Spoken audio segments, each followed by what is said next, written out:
Bismillahirrahmanirrahim. Assalamualaikum warahmatullahi wabarakatuh.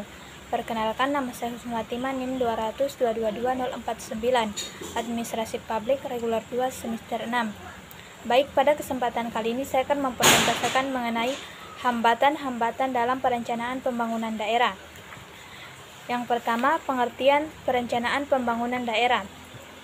Perencanaan pembangunan daerah adalah suatu proses penyusunan tahapan-tahapan kegiatan yang melibatkan berbagai unsur pemangku kepentingan di dalamnya, guna pemanfaatan dan pengalokasian sumber daya yang ada dalam rangka meningkatkan kesejahteraan sosial dalam suatu lingkungan, wilayah atau daerah dalam jangka waktu tertentu. Selanjutnya, permasalahan perencanaan pembangunan daerah. Yang pertama, pembangunan ekonomi, meningkatnya pengangguran dan kemiskinan, dan menurunnya fungsi intermediasi perbankan untuk mengembangkan sektor real. Yang kedua, pembangunan sosial, menurunnya kemampuan pemerintah dalam pelayanan-pelayanan sosial dasar, seperti pendidikan, kesehatan, dan gizi.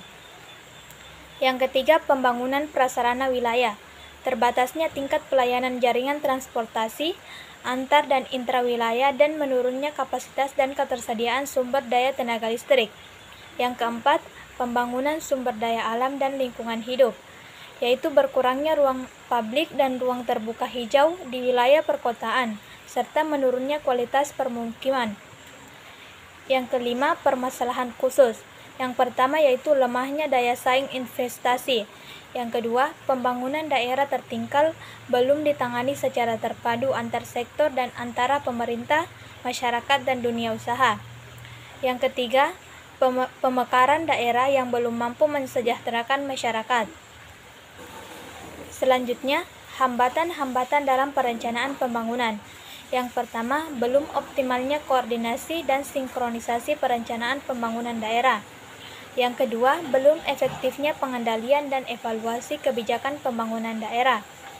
Yang ketiga, belum terintegrasinya sistem perencanaan pembangunan dan penganggaran. Yang keempat, belum optimalnya pengelolaan dan pemanfaatan data pembangunan. Selanjutnya, bias-bias dalam perencanaan pembangunan. Bias pertama, adanya kecenderungan berpikir bahwa dimensi rasional dari pembangunan lebih penting dari dimensi moralnya, dan dimensi material lebih penting daripada dimensi kelembagaannya, serta dimensi ekonomi lebih penting dari dimensi sosialnya. Bias kedua, yang pertama, pendekatan pembangunan yang berasal dari atas lebih sempurna daripada pengalaman dan aspirasi pembangunan di tingkat bawah. Akibatnya, kebijakan pembangunan menjadi kurang efektif karena kurang mempertimbangkan kondisi yang nyata dan hidup di masyarakat. Bias ketiga, teknologi yang diperkenalkan dari atas selalu jauh lebih ampuh daripada teknologi yang berasal dari masyarakat itu sendiri. Bias keempat, lembaga-lembaga yang telah berkembang di kalangan rakyat cenderung tidak efisien dan kurang efektif, bahkan menghambat proses pembangunan daerah. Selanjutnya, bias kelima, ukuran efisiensi pembangunan yang salah diterapkan. Misalnya ICOR diartikan bahwa investasi harus selalu diarahkan pada yang segera menghasilkan bagi pertumbuhan.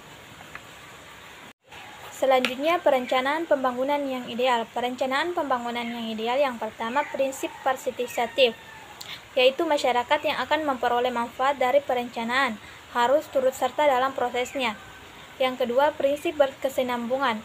Perencanaan tidak hanya berhenti pada suatu tahap saja, tetapi harus berlanjut sehingga menjamin adanya kemajuan terus-menerus dalam kesejahteraan. Yang ketiga, prinsip holistik, yaitu masalah dalam perencanaan dan pelaksanaannya tidak hanya dapat dilihat dari satu sisi saja, tetapi harus dilihat dari berbagai aspek. Baik, itulah tadi presentase dari saya. Sekian dan terima kasih. Wassalamualaikum warahmatullahi wabarakatuh.